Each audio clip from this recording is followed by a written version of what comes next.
Dr. Muhammad Zuhairi أن الله يتغشى بالرحمة يولي درجات في الجنة وينفعنا به وبعلومه في الدارين آمين اللهم آمين الفاتحة بالله من الشيطان بسم الله الرحمن الرحيم الحمد لله الرحمن الرحيم مالك يوم الدين إياك نعبد وإياك نستعين اهدنا الصراط المستقيم صراط الذين أنعمت عليهم غير المغضوب عليهم ولا الضالين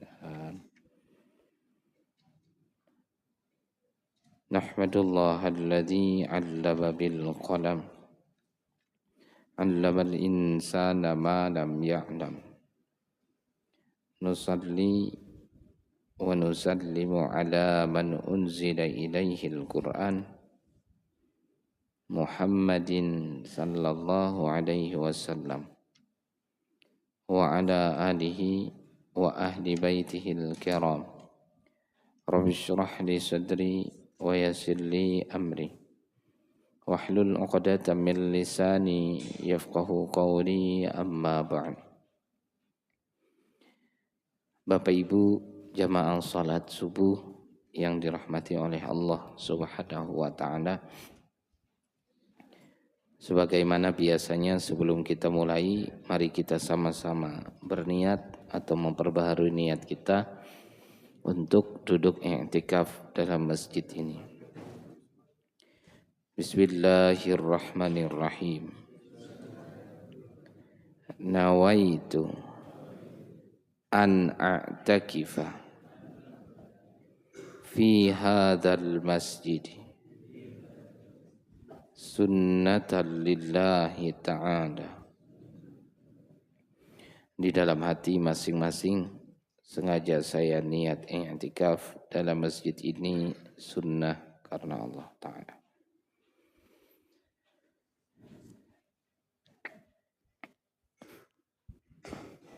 Bapak Ibu jamaah salat subuh yang dirahmati oleh Allah Subhanahu wa taala,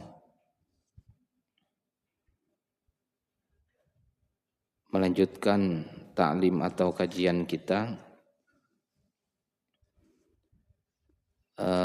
terkait pembahasan fikih. Jadi kita coba melihat status orang-orang yang khususnya ini bapak-bapak lah atau laki-laki yang melaksanakan sholat Jumat namun bisa jadi hanya tidur pada saat khutbah atau yang datang agak lambat. Orang khutbah beliau belum ke masjid. Begitu akhir-akhir khutbah atau mulai hendak iqamah baru datang. Kira-kira seperti apa Jumatan orang seperti ini, atau bahasanya dihukumi sebagai orang yang sudah melaksanakan sholat Jumat atau tidak. Kan ada orang yang datang cukup awal atau tidak terlambat, namun sisanya tidur, benar-benar dia tidak mendengar khutbah. Sama saja sebetulnya hampir tidak ketemu khutbah sama sekali gitu. Ada juga yang terlambat. Saking lambatnya tadi orang hampir habis khutbah kedua, dia baru sampai gitu nah. Berita gembiranya dalam pendapat mazhab Imam Syafi'i qaul jadid namanya, ketika beliau telah pindah ke Mesir. Kan sebelumnya di Baghdad di Irak itu qaul qadim namanya, pendapat dulu yang pertama. Memang berbeda pendapat yang baru yang terakhir, dan ini yang kemudian dipakai dalam fikih Syafi'i. Salat orang seperti itu masih sah atau Jumatannya terhitung sebagai orang yang Jumatan. Ya, namun dari sisi nilai pahala tentu banyak sekali yang hilang bagi orang seperti ini. Tapi bagaimanapun karena status hukum ini harus jelas, ya kita sampaikan. Mudah-mudahan tidak dimanfaatkan oleh orang yang tidak bertanggung jawab. Makanya saya sampaikan ini mumpung orangnya tidak terlalu banyak. Kan kalau banyak orangnya takut, wah kalau begitu sah aja berarti. Apalagi yang rumahnya tidak terlalu jauh dari masjid. Azan orang santai aja dulu. Azan orang khutbah orang santai. Begitu orang iqamah baru beliau keluar dari rumah berangkat. Ya sebetulnya sekali lagi dari sisi hukum, hukumnya sah Jumat seperti itu. Saya hendak menyampaikan inilah, lama memikirkan sampaikan atau tidak, karena takut dimanfaatkan oleh orang-orang yang punya bakat itu memang. Ya, tapi mungkin orangnya tidak hadir. Jadi aman saja. Akhirnya kan tersalur bakat mereka ini kalau disampaikan begini. Bahkan ternyata batasan dia Jumatan itu adalah batasan akhir nih. Orang sudah sholat, rakaat kedua yaitu ruku. Itu batasan akhirnya. Dihitung Jumatan atau tidak itu. Jadi kalau dia datang, masuk masjid, orang sudah sholat Jumat nih. Lalu imam turun ruku, datang dia Allahu Akbar bertakbir, ikut ruku bersama imam. Begitu imam salam nambah satu rakaat, nambah satu rakaat selesai dan dia telah terhitung sebagai orang yang Jumatan. Artinya sah sholat Jumatnya. Ini kan coba sebentar sekali itu di masjidnya. Satu rakaat aja dia ikut sama imam, satunya dia nambah sendiri. Habis itu langsung dia pulang. Sudah dihitung Jumatan orang yang begitu. Artinya sah sholat Jumatnya. Ya kalau bicara nilai pahala ini kita tidak tahu lagi seperti apa pahalanya. Karena betul-betul jauh sekali tertinggalnya. Tapi ya bagaimanapun sekali lagi hukumnya harus jelas antara sah dengan tidak itu. Jadi ada orang yang datang pada saat sedang khutbah, dia datang. Jumatannya sah. Dia datang orang pas iqomah, dia sholat ikut sah. Dia datang Jumatan orang sudah satu rakaat sah. Ya batasan terakhirnya dia datang imam rakaat kedua ruku, dia sempat sah terakhir tuh. Begitu dia datang orang sudah sujud terakhir rakaat kedua, maka dia dihitung sebagai orang yang melaksanakan sholat zuhur. Artinya tidak sah lagi Jumatnya. Apalagi dia datang pas orang pulangan dari masjid. Tapi inilah nanti di fikih itu masih ada hitung-hitungannya. Maksudnya gini, suatu saat kalau seandainya memang kita tuh ketiduran, terbangun pas orang sudah sholat di masjid, berangkat saja. Maksudnya itu sebetulnya tujuan ini disampaikan berangkat saja ke masjid. Tergantung nanti bila sudah sampai masjid orang masih satu rakaat, ya dihitung Jumatan. Kalau orang sudah 2 rakaat dan bahkan hampir selesai rakaat kedua, dihitung sholat zuhur. Tapi keinginan dia menyelesaikan kewajiban Jumatnya terpenuhi. Itu artinya tidak dibebani dosa. Tergantung sih memang dari awal tidak datang ke masjid atau lambatnya ini gara-gara apa. Jadi seandainya dia datang lah. Dulu sudah kita sampaikan dia datang dan imam anggap saja sudah tasyahud akhir baru datang. Jumatan, ini sholat Jumat. Akhirnya dia langsung bergabung dalam sholat Jumat itu, langsung melaksanakan sholat Jumat. Memang niatnya sholat Jumat tetap. Imam ini tasyahud akhir sudah, sebentar lagi salam. Lalu dia bertakbir, Allah, sengaja saya sholat Jumat 2 rakaat jadi makmum karena Allah Ta'ala. Langsung juga ikut duduk tasyahud. Duduk begitu imamnya salam, berdiri dia menambah, tsumma yuhawwiluha zuhran ba'da salami imamihi. Pada saat dia berdiri, Allah nambah sendiri itu nah. Allah dalam hatinya langsung berubah niat. Salat zuhur 4 rakaat karena Allah Ta'ala. Bertukar salatnya pada saat itu. Dan dia pun menambah rakaatnya menjadi 4 rakaat. Apabila rakaat kedua ini memang sudah tidak sempat lagi ruku bersama-sama imam. Nah, seperti apa jumatannya? Ya dalam syariat, dalam ilmu fikih, orang seperti ini tidak dihitung jumatan. Terhitungnya sholat zuhur. Bagaimana nilai persisnya di sisi Allah, itu diserahkan sepenuhnya kepada Allah. Tapi yang jelas, fikih hanya menilai sampai batasan itu.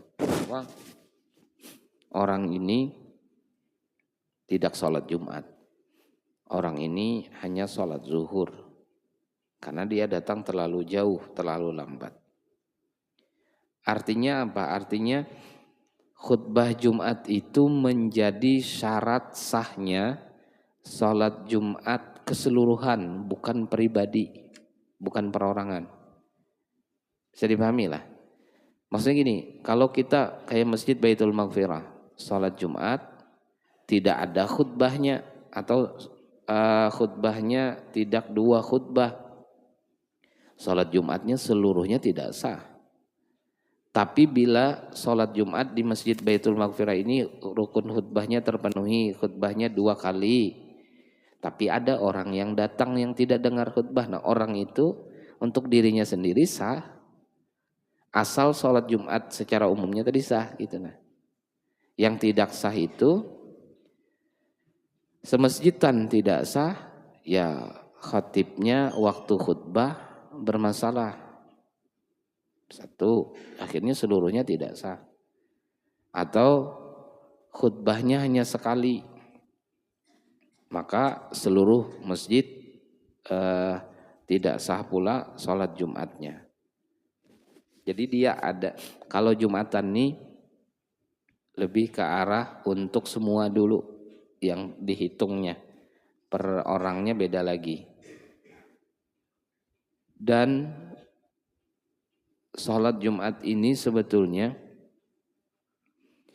ditujukan buat kaum muslimin untuk dalam 1 pekan itu mendulang pahala yang lebih banyak dari hari-hari biasanya. Jadi 1 pekan tuh ada sekali yang pahalanya besar, ya Jumatan. Bila Jumat lebih besar nilai pahalanya dibandingkan waktu zuhur. Itulah yang kemudian seyogianya lah, nih kita khususnya mohon maaf bapak-bapak, bagaimana memandang sholat Jumat itu sangat istimewa sekali, spesial sekali gitu nah. Jadi kalau ingat akan Jumat itu, lalu sepenuhnya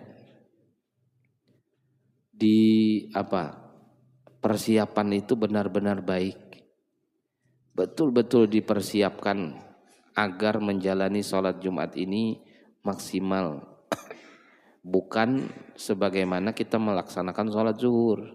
Karena sekali lagi dia khusus untuk mendongkrak nilai per pekan. Kan kita standar aja nilainya zuhur, asar, maghrib, isya, subuh.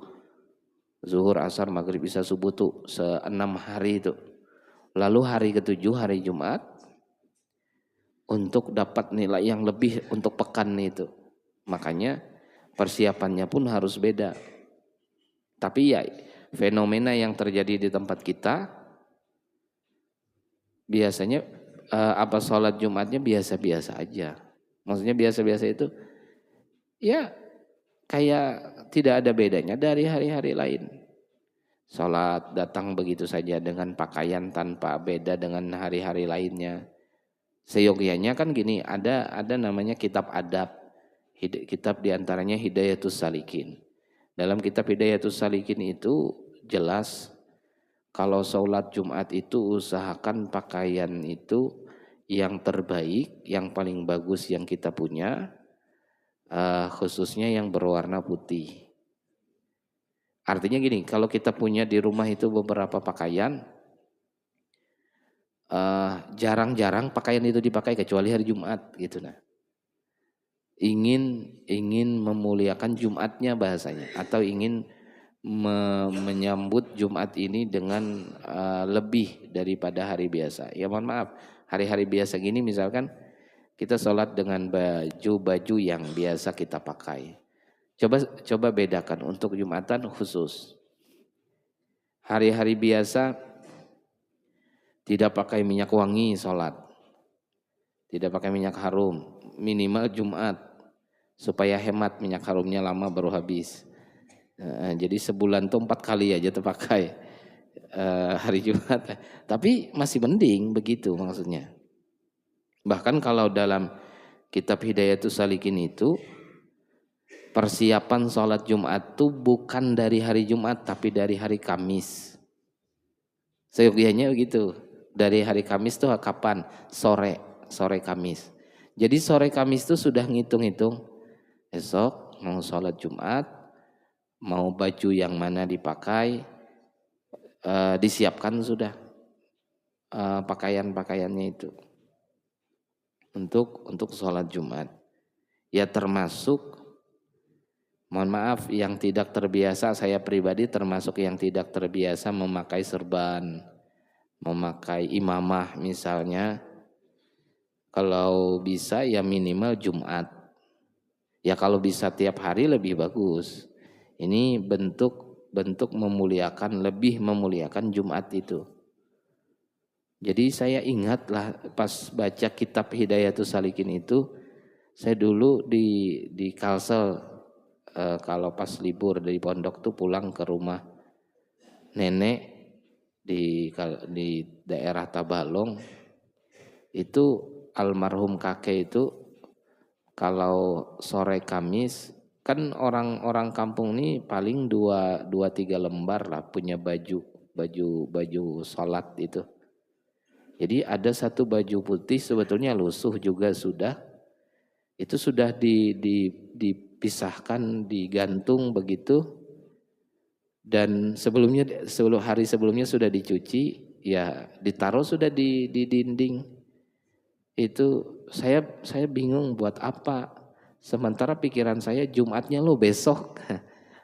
Jumatnya masih besok. Oh ternyata begitu orang-orang tua zaman dulu. Mereka tuh sudah siap-siap bahasanya untuk persiapan sholat Jumat. Coba di kita mau yang kerja, yang berdagang, sama-sama aja perasaan. Apalagi mohon maaf, orang-orang yang kerja kantoran, kan sama aja. Sama dalam arti kayak hari-hari biasa, Jumat ada waktu istirahat, untuk sholat dan makan siang itu, begitu juga hari-hari lain kan. Akhirnya ya tidak maksimal menjalani ritual Jumat ini. Karena memang ritual Jumat ini dia tidak paham khutbah pun sebetulnya tidak masalah. Karena memang dia lebih ke arah ritual saja dulu gitu. Makanya kan khutbah itu boleh tidak ada isinya, yang ada itu rukun khutbahnya aja dibaca.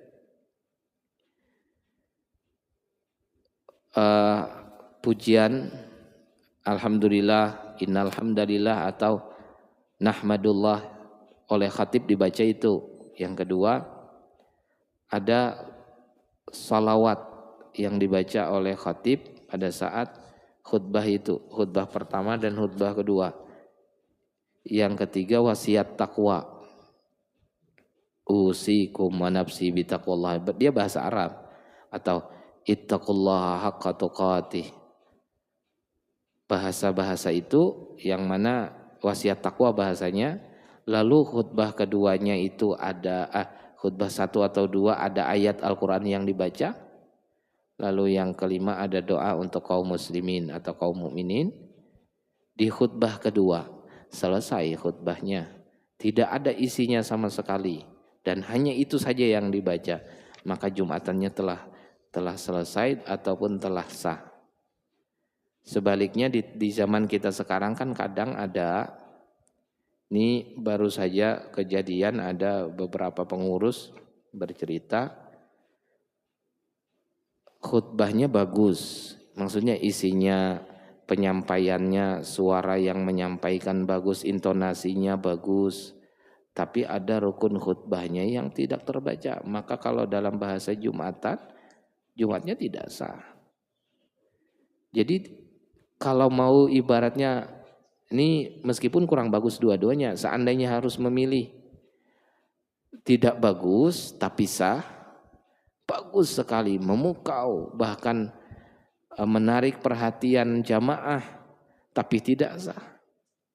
Akhirnya kan ujung-ujungnya tetap wajib sholat zuhur lagi akhirnya. Sehingga ya khutbah Jumat itu sederhana saja sebetulnya. Karena memang waktu khutbah Jumat ini juga tidak banyak yang benar-benar memperhatikan dengan serius. Dan tidak ada orang yang tiba-tiba banyak ilmu gara-gara mendengar khutbah Jumat. Mana ada yang kalau mau dapat ilmu yang banyak itu pengajian. Khutbah Jumat itu lebih ke arah yang pertama untuk menyelesaikan kewajiban itu. Ritual Jumatnya atau rukun-rukunnya terpenuhi. Harapannya ya ada juga ilmu yang didapat atau pesan-pesan yang disampaikan itu. Tapi itu setelah rukun khutbahnya terpenuhi. Nah jadi untuk khutbah Jumat, ini saya ulangi lagi khususnya buat kita yang hadir, bapak-bapaknya, nanti perhatikan itu. Jika 5 hal ini tidak ada pas waktu khutbah, maka nanti diri kita sendiri wajib untuk sholat zuhur setelahnya. Karena tidak sah. Ya tadi yang pertama, pujian kepada Allah itu. Pujian kepada Allah itu bentuknya macam-macam lah. Tapi karena dia harus bahasa Arab, bukan bahasa Indonesia. Kan kadang ada juga bahasa Indonesia. Begitu khatibnya mulai, marilah kita bersama-sama memanjatkan puji syukur kehadirat Allah. Itu bukan pujian yang dimaksud di sini. Artinya itu tidak wajib. Khatibnya bilang begitu tuh. Yang wajibnya itu gini, kata-kata alhamdulillah gitu nah. Alhamdulillah atau nahmadullah atau innal hamdalillah, bahasa-bahasa yang begitu itu wajib. Dan kata-kata itu harus ada 2 kali di khutbah pertama dan khutbah kedua. Itu satu. Yang kedua, salawat. Allahumma salli ala Muhammad, misalnya begitu. Tanpa kata Sayyidina atau pakai Sayyidina, dan sama di khutbah pertama dan khutbah kedua harus ada. Allahumma salli ala Sayyidina Muhammad wa ala ali Sayyidina Muhammad. Misalnya dibaca khatibnya begitu. Khutbah 1 ada, khutbah kedua ada. Berarti 2 rukun sudah terpenuhi. Lalu yang ketiga tadi wasiat takwa. Sama wasiat takwa ini pokoknya semuanya bahasa Arab kalau rukun khutbah lah. Ya tadi bahasanya bisa ittaqillah atau usikum wa nafsi bitaqwallah. Kata-kata seperti itu harus ada di khutbah pertama dan khutbah kedua. Lalu qiraatu ayatin, yang berikutnya, yang keempat baca ayat Quran. Terserah ayat Quran yang mana saja, yang penting khatib ini ada membaca ayat Al-Quran. Di mana baca ayat Qurannya, khutbah pertama atau khutbah kedua, terserah. Yang penting salah satunya ada. Artinya tidak mesti harus dua-duanya. Lalu yang terakhir, yang kelima, adakah doanya Allahumma gfir lil mu'minina wal mu'minat, yang kayak gitu. Bilainya itu ada, berarti rukun khutbah yang kelima juga terpenuhi, yaitu doa untuk kaum mukmin dan mukminat di khutbah yang kedua. Bila sudah ada itu insya Allah sah. Tapi bila itu kurang, jujur saja banyak juga khatib itu yang ayat Qurannya tidak terbaca. Bahkan di sini tidak bisa dia diwakili dengan terjemah, harus ayatnya itu. Bahkan yang lebih ketat lagi, ayatnya pun tidak boleh sepenggal, harus utuh satu ayat, harus lengkap satu ayat, bukan satu surah lah, satu ayat lengkap, tidak sepotong-sepotong begitu. Lalu tadi tidak berlaku kalau terjemahnya saja. Misalkan kadang-kadang ada khatib begini, ketika menjelaskan sesuatu sebagaimana firman Allah yang artinya dibaca terjemahnya. Nah ternyata terjemahnya tidak dihukumi untuk telah membaca ayat. Jadi harus dibaca ayat Qurannya. Nah ketika itu tidak terpenuhi dan kita mendengar, maka pada saat itu kita punya kewajiban untuk sholat zuhur setelah Jumatan itu. Begitu selesai Jumat, kita berdiri lagi lanjut sholat zuhur. Bagi yang faham dan tidak tidur. Bagi yang tidur, begitu dibangunkan orang iqomah, gimana khutbah tadi, pas saja kah? Oh pas saja. Kenapa beliau bilang pas? Karena beliau tidak paham. Satu, atau karena tidur tadi. Perasaan pas saja sudah. Dari mana tahu pasnya? Dilihat dari pakaian khatibnya. Kayaknya pas saja.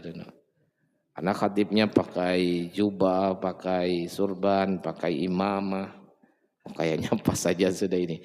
Padahal diteliti lagi banyak kurang sebetulnya.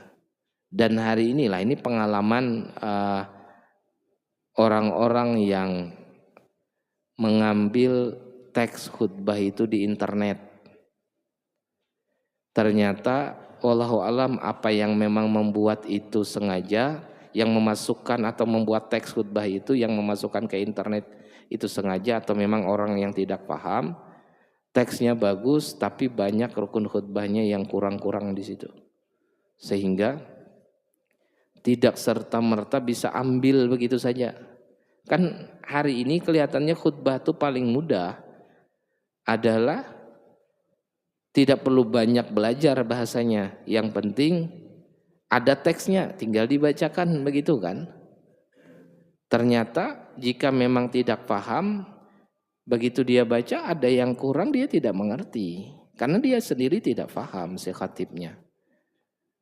Tapi kalau yang paham, biar teks khutbahnya salah, dia bisa memperbaiki. Sebagaimana cerita almarhum Guru Bakri. Kata beliau, ada khutbah sekalinya salah bawa teks. Teksnya sekalinya perjanjian surat tanah. Terbawa tuh. Bawa ke depan. Sekalinya bukan teks khutbah. Jadi yang bertanda tangan di bawah ini atau ini yang disebut sebagai pihak kesatu, itu si penjual, yang pemilik tanah. Yang kedua, yang membeli atas nama ini, alamatnya di sini, disebut sebagai pihak kedua, sebagai pembeli. Dibacakan beliau sampai habis. Setelah itu apa? Itulah contoh jual beli tanah yang sah. Nah kan khutbah Jumat juga sesuai tuntunan Islam kata beliau. Coba kalau bisa aja masih nyambung akhirnya dipenuhi dengan kewajiban yang lain. Tapi itu cerita beliau aja dulu. Bahwa kelihatannya mudah untuk khutbah ini karena tinggal, apalagi hari ini tinggal mencari di internet, ada teks-teks khutbah yang banyak sekali bertebaran. Tapi sejauh yang kami tahu sampai hari ini banyak sekali yang bermasalah di situ. Bermasalah dalam arti rukun khutbahnya tidak diperhatikan dengan serius. Dan ini menjadi penting karena Jumatan sah atau tidaknya di situ. Jadi kelihatannya berapi-api, bagus sekali penyampaiannya, bahasanya bagus, nyatanya tidak sah. Itu. Ya, syukur-syukur kita memiliki khatib-khatib yang bahasanya bagus, lalu kemudian isinya yang disampaikan juga mengena dan rukun-rukun serta syaratnya terpenuhi, ya itu lebih utama lagi. Dan terakhir, bahwa apabila khatib tidak sah khutbahnya, otomatis jamaah tidak sah. Dan dalam fikih itu ada namanya, apalah istilahnya, kenapa khatib ini tidak sah? Karena beliau sendiri tidak paham. Tapi yang akan dimintai pertanggungjawaban beliau dan siapa yang menjadwalkan beliau. Berarti siapa pengurus. Nah, ini karena akhirnya ya ibaratnya kayak ini, kayak KPK itu kan ditelusuri itu siapa-siapa aja yang terlibat. Nah, ternyata pengurus terlibat di situ.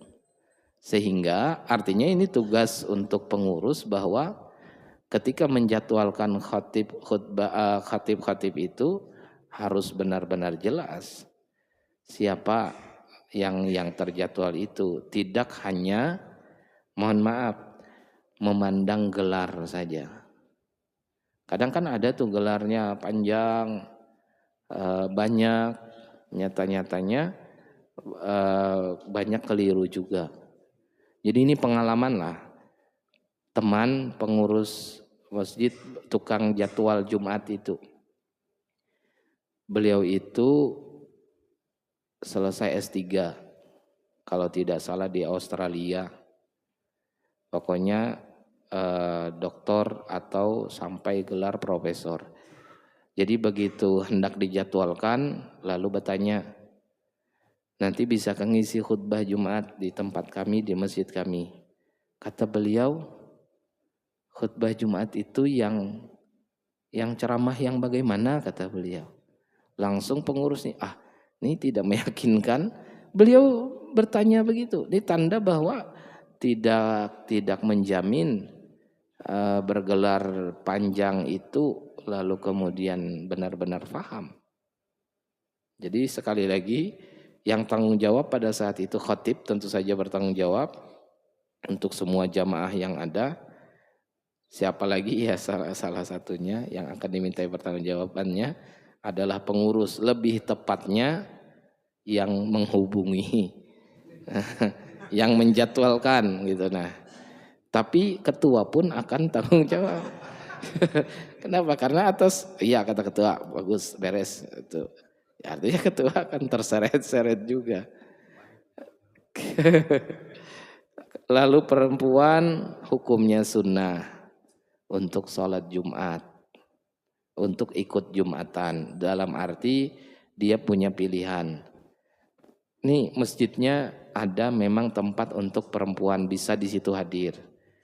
Perempuan boleh milih sunnah kalau dia ikut ke sana, ikut Jumatan, mulai dengarkan khutbah, lalu ikut sholat, pulang ke rumah sudah tidak ada lagi sholat zuhur. Tapi bisa juga dia milih, nggak usah aja ke masjid, saya cukup di rumah aja sholat zuhur saja, boleh. Itu kalau perempuan.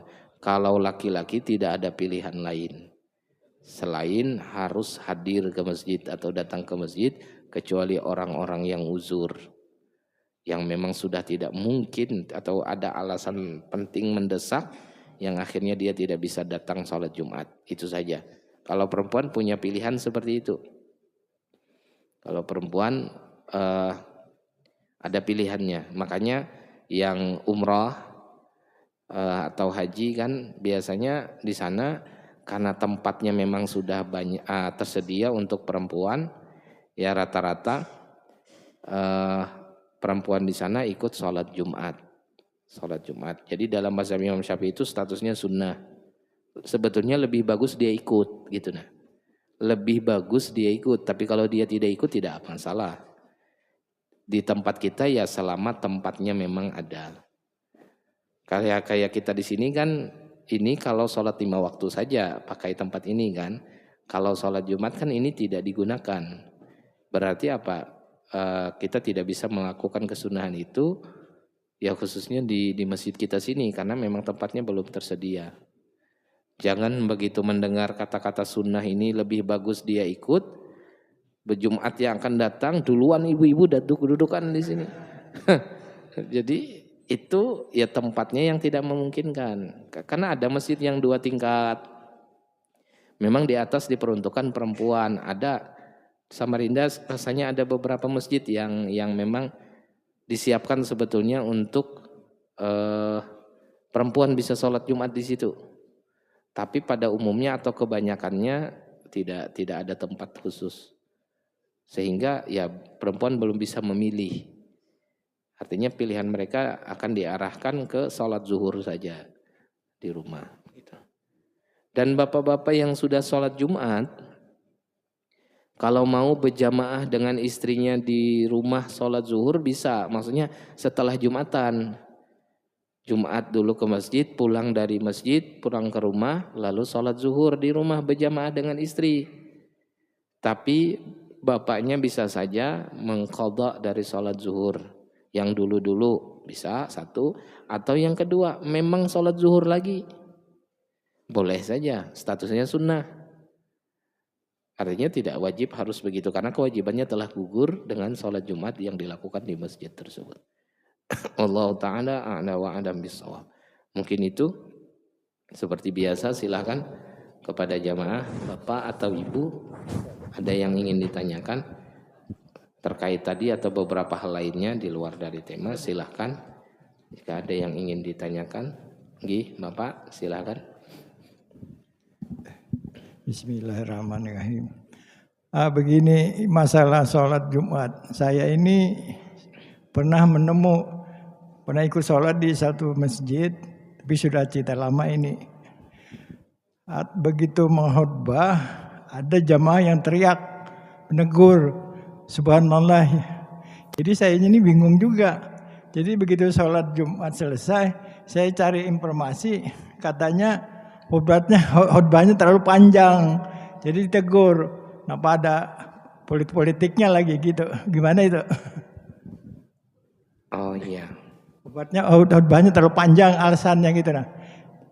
Begitu saya cari informasi setelah sholat Jumat itu saya cari informasi dengan teman-teman tuh kenapa ditegur? Bilangnya sholatnya khutbahnya terlalu panjang. Malah ada politiknya lagi bilangnya gitu. Ya sudah, itu bagaimana itu? Khutbahnya begitu itu. Baik, yang pertama benarlah saya tadi lupa menyampaikan bahwa makmum jamaah itu bisa saja menegur bahkan bisa sampai derajat wajib untuk menegur khatib itu apabila rukun khutbahnya ada yang tertinggal. Dia berdoa, khutbahnya wasiat takwa ada, pujian ke Allah ada, salawat ada, wasiat takwa ada. Cuman terakhir doanya tidak ada. Dia hanya berdoa Rabbana atina fid dunya hasanah atau doa-doa yang lain yang tidak ada khusus untuk kaum mukminin, orang-orang yang beriman, orang-orang Islam. Tidak ada doa khusus untuk itu. Karena tadi mungkin dia terbawa-bawa doa-doa yang lain ini. Turun khatibnya. Begitu turun khatibnya bisa saja makmum jamaah ini langsung menegur bahwa doanya belum terbaca. Doa untuk kaum mukminin belum dibaca. Pada saat itu khatibnya bisa saja balik lagi naik ke atas lalu baca doa. Allahumma ighfir lil mu'minina wal mu'minat wal muslimina wal muslimat al ahya'i minhum wal amwat bi rahmatika ya arhamar rahimin. Lalu dia turun lagi. Boleh. Bisa begitu atau ayat Qur'annya tidak ada. Khutbah 1 didengarkan Tidak ada ayat Al-Qur'annya. Khutbah kedua didengarkan dengan seksama juga tidak terbaca sama sekali. Terlanjur khatibnya turun, sampaikan saja bahwa sebentar, ayat Qur'annya belum terbaca. Akhirnya begitu khatib mengingat-ingat memang tidak ada, dia balik lagi naik ke mimbar, lalu dia baca ayat. Terserah ayatnya yang mana, yang penting ayat Qur'an. Wal asri innal insana lafi khusrin illal ladzina amanu wa amilus solihati wa tawasaw bil haq wa tawasaw bis sabr. Langsung turun. Boleh. Tapi hukumnya wajib sebetulnya. Memberitahu atau menegur dalam kondisi itu. Lalu bagaimana dengan khutbah yang terlalu panjang? Cukup juga sudah makmum nih tidur. Bangun, belum juga selesai tidur lagi, masih juga bangun, masih belum habis. Apalagi isi-isinya juga banyak ke arah politik yang terjadi di negara kita. Tidur lagi, bangun, belum juga. Akhirnya apakah ditegur? Sebetulnya tidak ada tuntunan menegur. Artinya apa? Kalau dapat khatib yang khutbahnya panjang, tekanan nasib aja pang itu.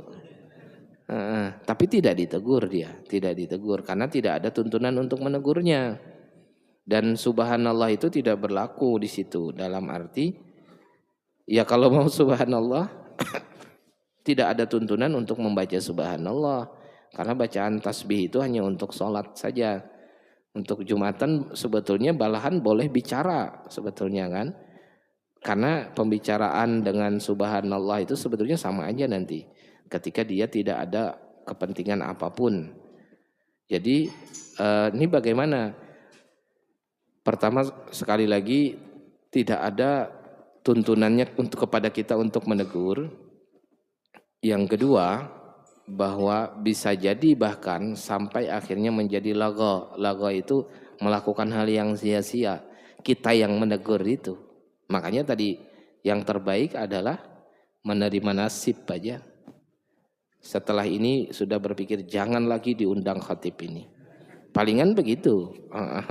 Atau setidaknya mengompori pengurus, menyampaikan bahwa tolong itu di blacklist, sudah jangan diundang lagi karena khutbah terlalu panjang. Karena benar juga bahwa Rasulullah sudah jauh-jauh hari sudah menyampaikan bahwa khutbah itu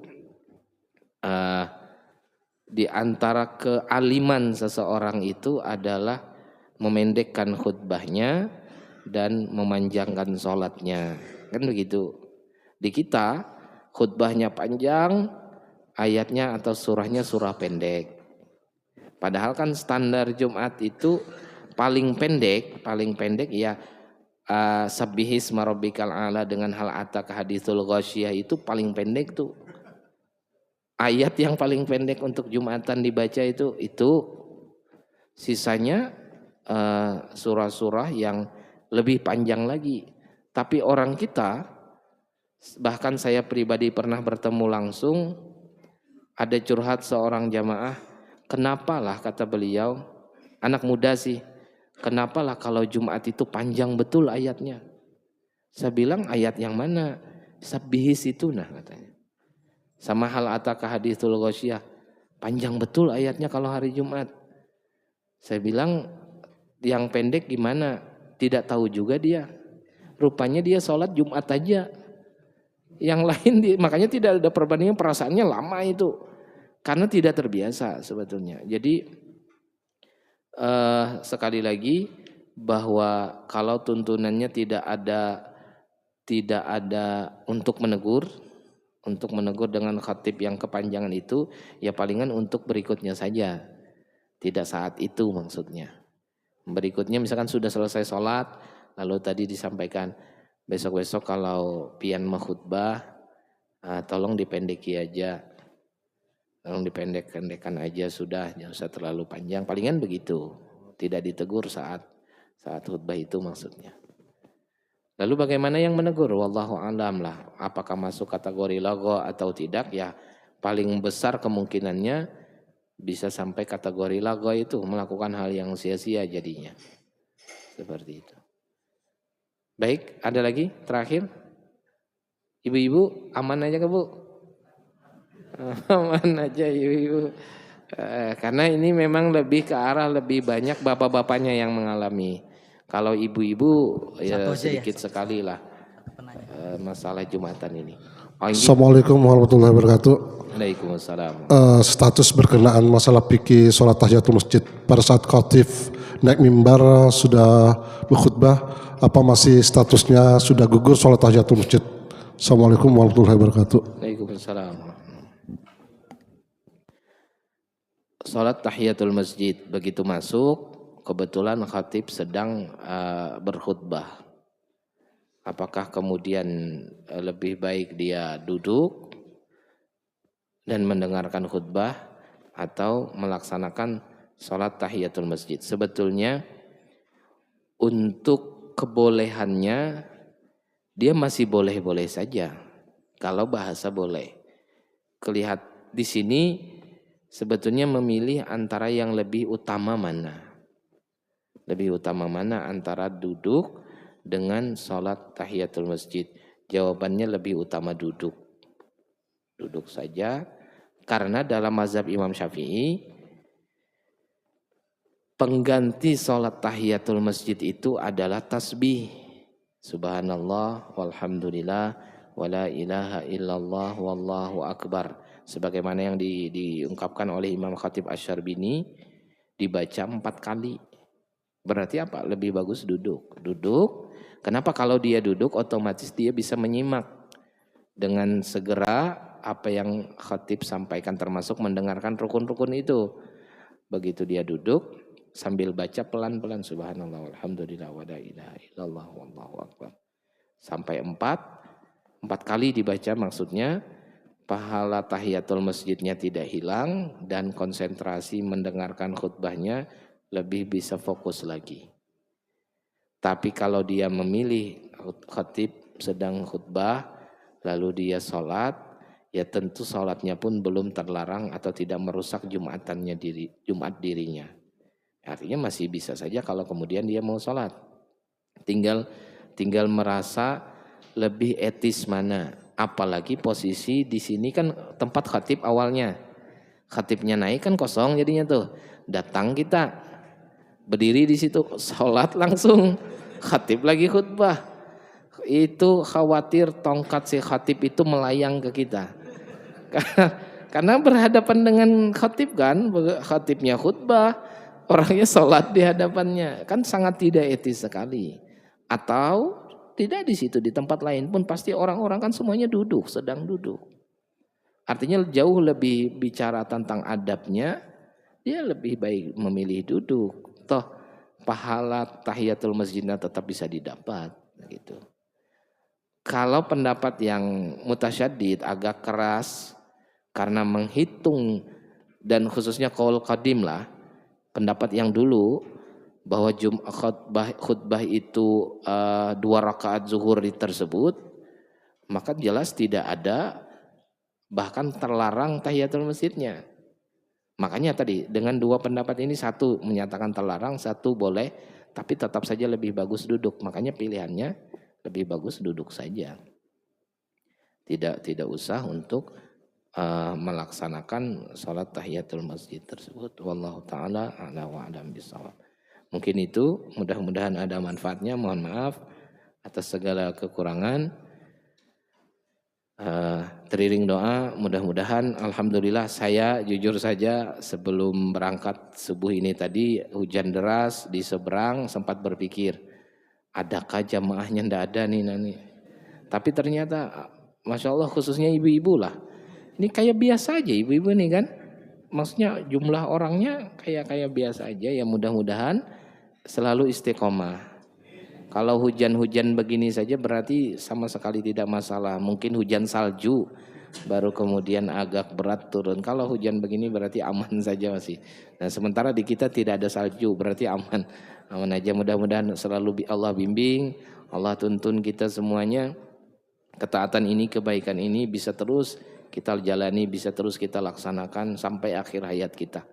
Dan yang paling terpenting semoga Allah ridha atau meridai setiap amal salih, amal baik yang kita lakukan tersebut. Amin, amin ya rabbal alamin. Insyaallah kita baca doa selepas dari salat sunnah isya. Kita tutup dengan doa kafaratul majlis. Subhanakallah wa bihamdi, subhanakallah wa bihamdika, asyhadu an la ilaha illa anta astaghfiruka wa atubu ilaik. Assalamualaikum warahmatullahi wabarakatuh.